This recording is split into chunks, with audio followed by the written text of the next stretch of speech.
الحمد لله رب العالمين والعاقبة للمتقين والصلاة والسلام على سيد الأنبياء والمرسلين خاتم النبيين محمد وعلى آله وصحبه أجمعين اما بعد۔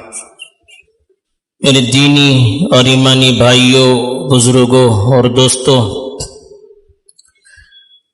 اللہ نے انسانوں پر جو سب سے بڑا انعام کیا ہے وہ ہے اللہ کی سب سے بڑی نعمت اسلام اور ایمان سے ان کو نوازا ہے۔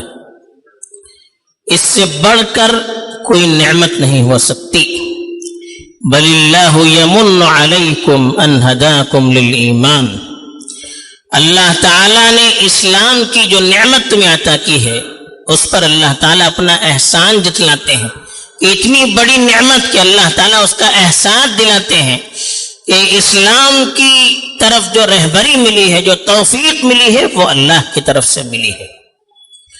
لیکن اسلام صرف زبان سے کلمہ ادا کرنے کا نام نہیں ہے، یا اسلامی نام رکھنے کا، یا اسلام کے بعض ارکان کے ادا کرنے کا، یا اسلامی معاشرے میں مسلمانوں کے ساتھ زندگی گزارنے والوں کا نام مسلمان نہیں ہے، یا اس کا نام اسلام نہیں ہے۔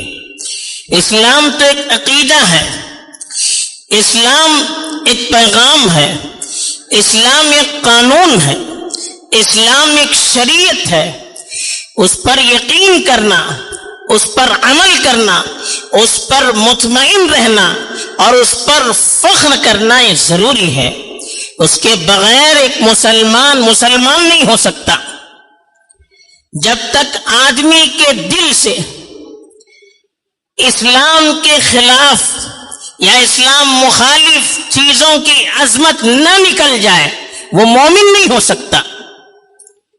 وَمَن يَكْفُرْ بِالطَّاغُوتِ وَيُؤْمِن بِاللَّهِ فَقَدِ اسْتَمْسَكَ بِالْعُرْوَةِ الْوُثْقَىٰ، جو طاغوت کا انکار کرے، طاغوت کا مطلب شریعت کے خلاف جو بھی چیزیں ہیں ان کا انکار کرے اور ایمان لائے اللہ پر، تو اس نے گویا مضبوط سہارے کو پکڑ لیا۔ اسی لیے دیکھیے کلمہ جو پڑھایا جاتا ہے اس میں پہلے لا الہ کہا جاتا ہے، جتنے معبود ہیں اللہ کے سوا ان سب کا انکار کروایا جاتا ہے، پھر ایک اللہ کے معبود ہونے کا اقرار کروایا جاتا ہے۔ جیسے برتن ہوتا ہے، آپ کو برتن میں دودھ ڈالنا ہے تو پہلے اس برتن کو صاف کرتے ہیں، ہر طرح کی گندگی سے اس برتن کو پاک اور صاف کرتے ہیں، پھر اس کے اندر دودھ ڈالتے ہیں، تب وہ دودھ آپ کا محفوظ رہتا ہے۔ اگر برتن میں گندگی ہے، نجاست ہے، پھر آپ نے اس میں دودھ ڈال دیا صاف کیے بغیر تو وہ دودھ پھٹ جائے گا، استعمال کے قابل نہیں رہے گا۔ ایسے ایک آدمی کے دل میں کفر اور شرک کی عظمت ہے، شرک اور کفریہ قانون کی عظمت ہے، یا مشرکوں کی عظمت ہے، ان کے طور طریق کی عظمت ہے، پھر وہ زبان سے ایمان کا اقرار کرواتا ہے، اقرار کرتا ہے، تو وہ مومن نہیں ہو سکتا۔ اسی لیے دیکھیے اللہ کے رسول صلی اللہ علیہ وسلم کے زمانے میں مدینے میں کچھ لوگ ایسے تھے جو اللہ کے رسول صلی اللہ علیہ وسلم کے پاس آ کر ایمان کا اقرار کرتے تھے، لیکن ان کا دل اس پر مطمئن نہیں تھا، ان کو منافق کہا گیا۔ وَمِنَ النَّاسِ مَن يَقُولُ آمَنَّا بِاللَّهِ وَبِالْيَوْمِ الْآخِرِ وَمَا هُمْ بِمُؤْمِنِينَ، کچھ لوگ ایسے ہیں جو اللہ پر ایمان لاتے ہیں اور آخرت پر بھی ایمان لاتے ہیں، لیکن وہ مومن نہیں ہیں۔ کیوں مومن نہیں؟ فی قلوبہم مرض، ان کے دل کے اندر کچھ بیماریاں ہیں، کمزوریاں ہیں، شکوک شبہات ہیں، جس کی وجہ سے ان کا دل ایمان کے قبول کرنے پر راضی نہیں ہے، شریعت کے احکام کو قبول کرنے کے لیے تیار نہیں ہے، اس پر مطمئن نہیں ہے، تو اللہ تعالیٰ نے کہا کہ وہ مومن نہیں ہے۔ بلکہ ایسے لوگوں کے بارے میں کہا ان المنافقین فی الدرک الاسفل من النار،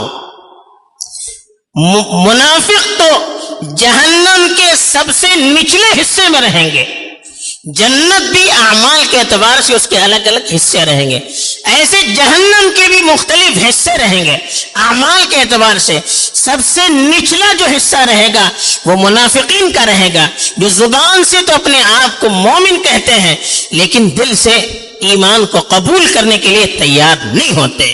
تو اسلام کا مطلب اسلامی شریعت پر، اسلامی احکام پر کامل طور پر یقین رہنا۔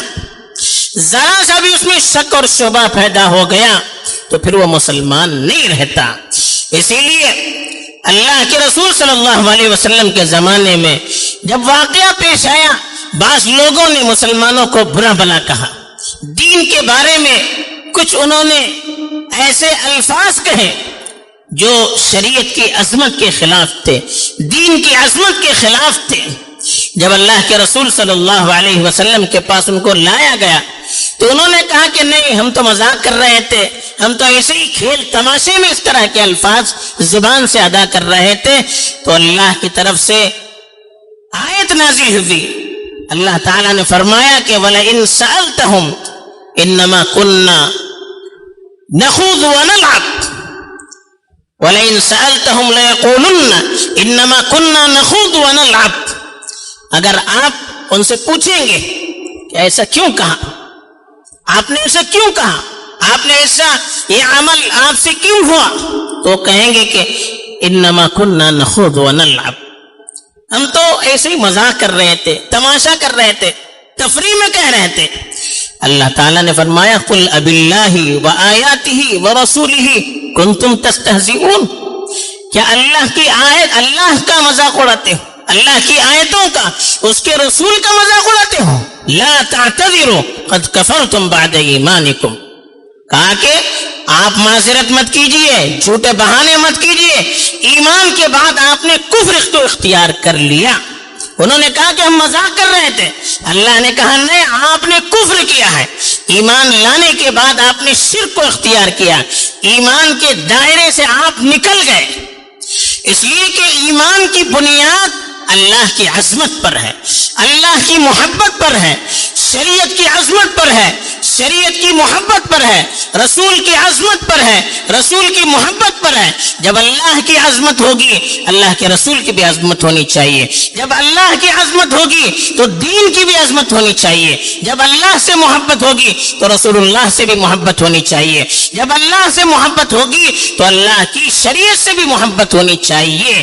اگر آدمی شریعت کی عظمت کے خلاف ذرا بھی حرکت کرتا ہے تو مطلب یہ ہے کہ اللہ کی عظمت اس کے دل میں نہیں ہے۔ اسی لیے علماء نے لکھا ہے کہ اگر آدمی مذاق میں بھی شریعت کے خلاف کچھ کہتا ہے تو وہ ایمان کے دائرے سے نکل جاتا ہے، وہ اسلام کے دائرے سے خارج ہو جاتا ہے۔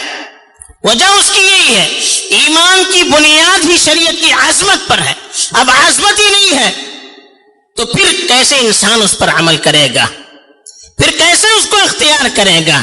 اسی لیے فرمایا وَمَن يُعَظِّمْ شَعَائِرَ اللَّهِ فَإِنَّهَا مِن تَقْوَى الْقُلُوبِ، جو اللہ کے شعائر، اللہ کی نشانیوں کی عظمت کرتا ہے، اس کی تعظیم کرتا ہے، اس کا احترام کرتا ہے، تو دل کے اندر اللہ کے تقوی کے ہونے کی دلیل ہے، اللہ کا خوف ہے، شریعت کا پاس و لحاظ ہے، یہ اس کی دلیل ہے۔ تو آدمی کو جتنی اللہ سے محبت ہوگی اتنی شریعت سے بھی محبت ہوگی۔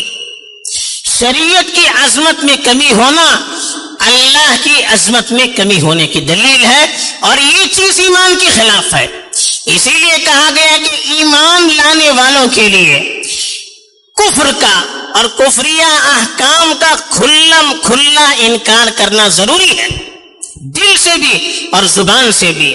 اللہ تعالیٰ نے مثال دی حضرت ابراہیم علیہ السلام کی، اور کہا کہ اس مسئلے میں حضرت ابراہیم اور ان کے ماننے والے یہ آپ کے لیے بہترین نمونہ اور بہترین ماڈل ہے۔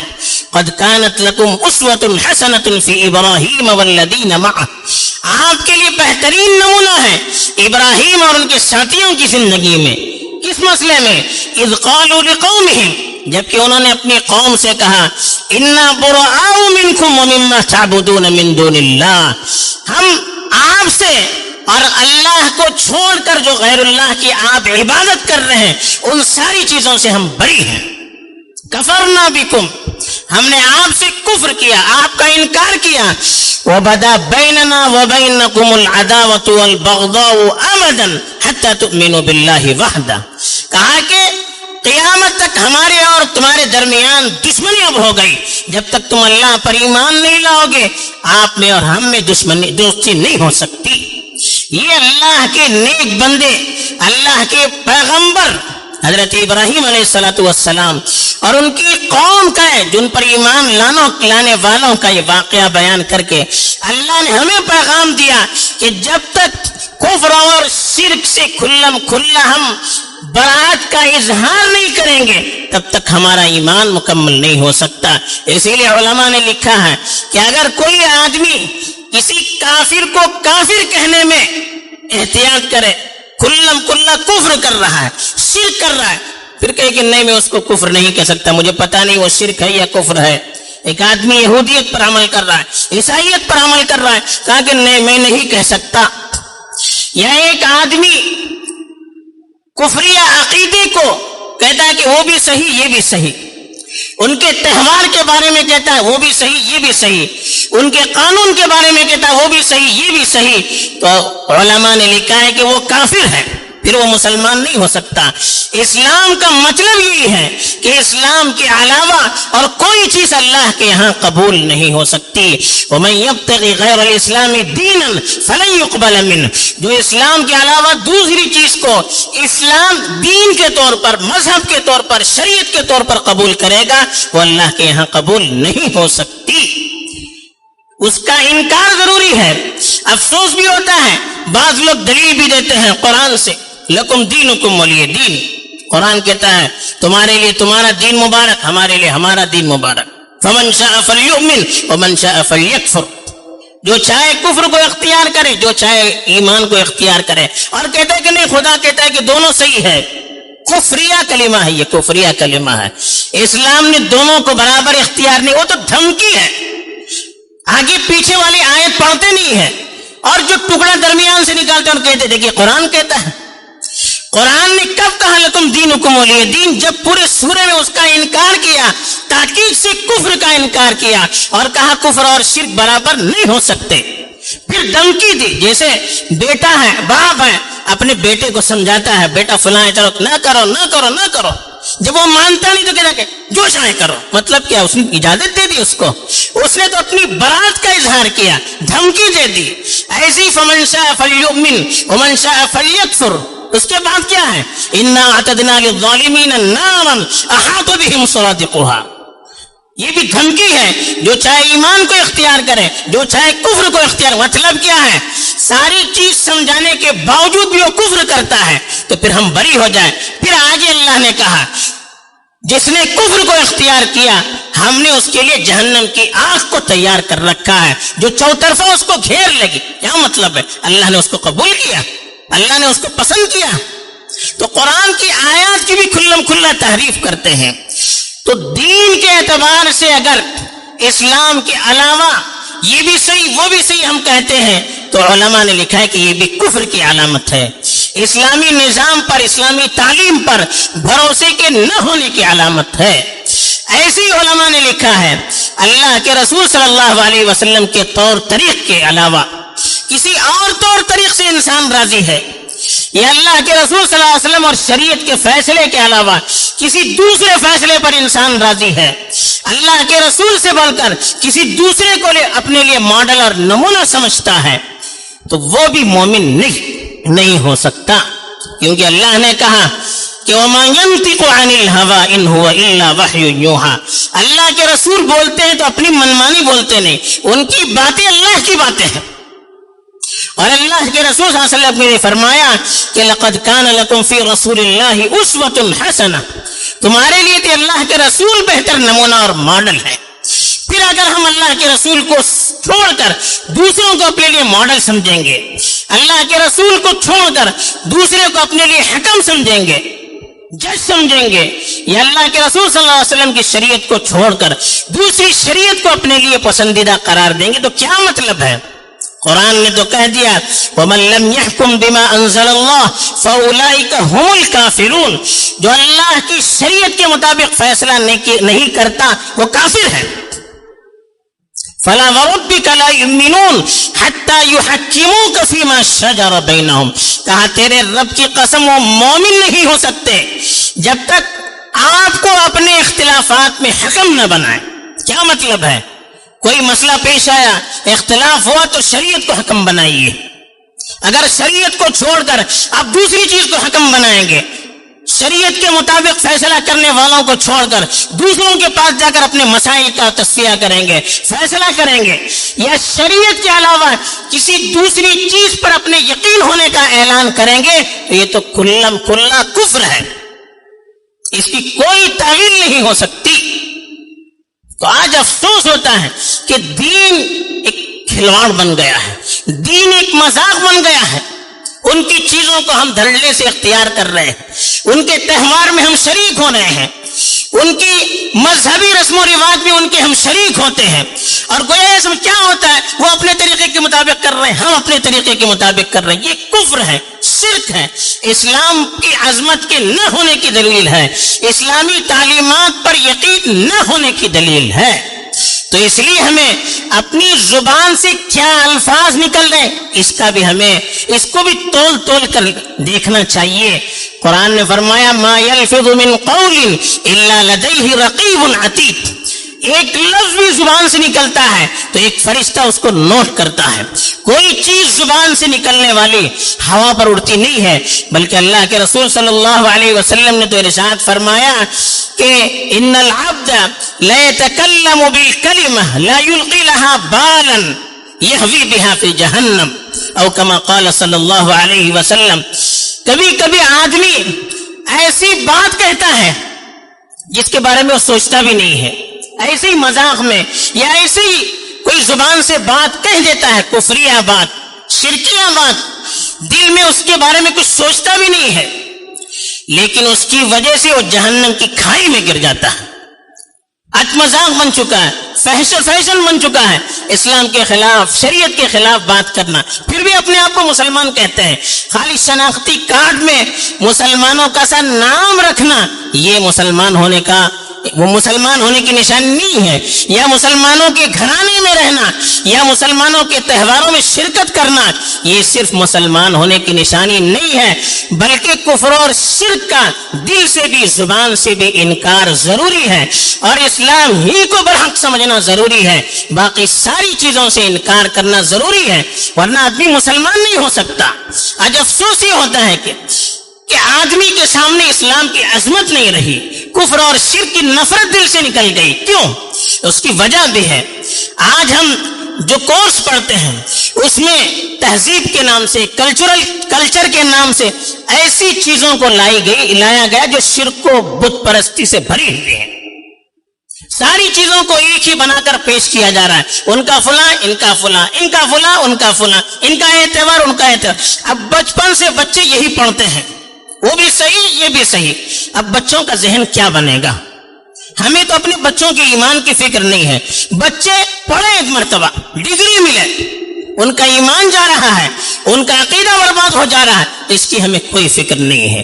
ایک تو یہ چیز ہے جس کی وجہ سے کفر اور شرک کی نفرت دل سے نکلتی جا رہی ہے، اور اسلام پر سے بھروسہ ان کا نکلتا چلا جا رہا ہے۔ دوسری چیزیں، آج کل عمدن ایسی فلمیں اور ایسے سیریلز عام کیے جا رہے ہیں جس کے ذریعے سے شرکیہ اور کفریہ چیزوں کو عام کیا جا رہا ہے، زبان سے اور عمل سے کفریہ چیزیں وہ کرواتے ہیں۔ اب انہی چیز کو دیکھتے دیکھتے سنتے سنتے ہماری زبان پر بھی وہ چیزیں چڑھ جاتی ہے، اس کو دیکھتے دیکھتے ان چیزوں کی نفرت دل سے نکل جاتی ہے اور دل اس کو بھی قبول کرنا شروع کر دیتا ہے۔ تو اس کی وجہ سے بھی اسلام کی عظمت چلی جا رہی ہے۔ تو اس لیے ہمیں ان چیزوں کے بارے میں بھی سوچنا ہے، اپنے بچوں کی فکر کرنی ہے، خود اپنے بارے میں بھی فکر کرنی ہے، ایسی چیزوں سے احتیاط کرنا ہے بچے کے ایمان کو محفوظ رکھنے کے لیے، بچے کے عقیدے کو محفوظ رکھنے کے لیے، خود اپنے ایمان اور اپنے عقیدے کو محفوظ رکھنے کے لیے ہم جو کوشش کر سکتے ہیں ان کا کرنا ضروری ہے، ورنہ پھر ایمان مکمل نہیں ہو سکتا، اور ایمان مکمل نہیں، کوئی عمل اللہ کے ہاں قبول نہیں ہو سکتا، پھر دنیا بھی برباد ہو گئی، آخرت بھی برباد ہو گئی۔ اس لیے ہمیں آخرت کو سوچنا چاہیے، دنیا تو چھوڑی جانے والی چیز ہے، آخرت ہمیشہ رہنے والی چیز ہے، وہاں کا فیصلہ اصل ہے، وہاں کی عزت اصل ہے، وہاں کی کامیابی اصل ہے، اس کو سامنے رکھ کر زندگی گزارنی چاہیے۔ اللہ تعالی ہمیں ایمان کو اہمیت کو سمجھ کر کفر و شرک اور ہر چیز سے دور رہنے کی